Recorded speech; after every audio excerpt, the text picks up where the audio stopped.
Salam, perkenalkan nama saya Cornelius Ampur, NIM 2020 310018. Di sini saya sedikit menjelaskan materi ilmu demografi. Yang pertama itu saya sedikit menjelaskan tentang sumber data kependudukan. Jadi sumber data kependudukan ini adalah sebuah data statistik yang dilakukan atau yang dikeluarkan oleh instansi resmi, pemerintah, dan juga dewan swasta ataupun perorangan.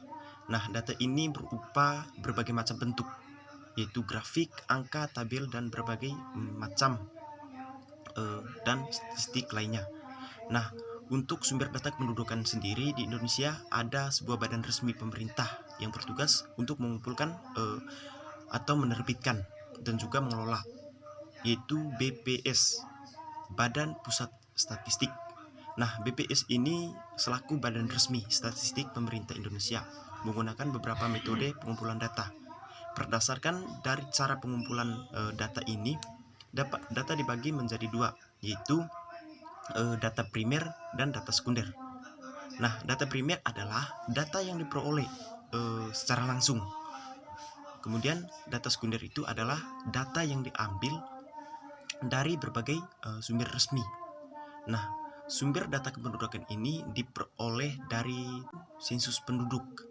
Nah, sensus penduduk ini adalah suatu proses yang digunakan untuk mengumpulkan atau mengelola dan menyebarkan data penduduk yang ada di suatu wilayah. Di Indonesia, biasanya pengadaan sensus penduduk diadakan setiap 10 tahun sekali. Kemudian yang kedua itu registrasi penduduk. Registrasi penduduk ini di Indonesia, registrasi penduduk sudah dilakukan sejak abad ke-19.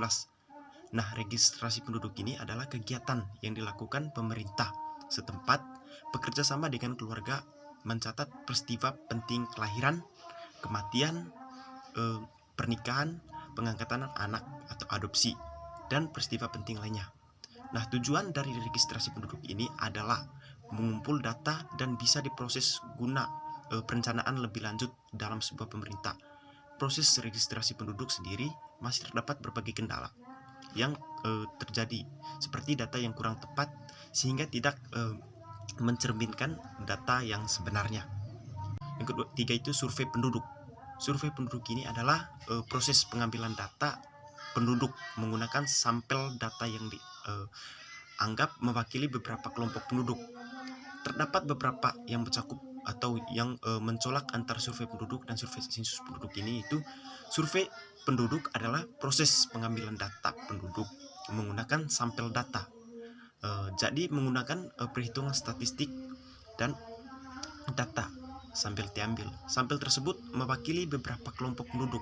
Nah, jadi dengan cara seperti itu sumber data kependudukan diperoleh, sehingga setelah data diperoleh, kemudian langkah selanjutnya itu adalah menyajikan data dengan berbagai analisis untuk ditampilkan dan diumumkan kepada publik.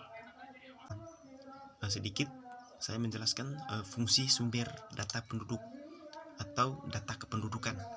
Nah, sudah kita tahu bahwa tadi itu sumber data kependudukan itu digunakan untuk berbagai keperluan dan berfungsi untuk mendukung berbagai keperluan pemerintah. Nah, beberapa fungsi dari sumber data kependudukan. Yang pertama itu yaitu mengetahui sebaran jumlah penduduk. Nah, pemerintah akan lebih mengetahui wilayah dan daerah mana yang memiliki penduduk yang lebih banyak dan sedikit, sehingga bisa memaksimalkan pengembangan suatu daerah. Kemudian yang kedua itu kesehatan penduduk. Nah, dengan data penduduk sangat memungkinkan untuk mengetahui kesejahteraan di bidang kesehatan. Jumlah rumah sakit di daerah tertentu akan juga terlihat melalui data ini. Yang ketiga itu total jumlah penduduk. Nah, sensus penduduk tentunya bertujuan untuk mengetahui total jumlah penduduk yang ada, termasuk jumlah pria, wanita, umur, dan juga semua data yang lainnya. Begitu. Terima kasih.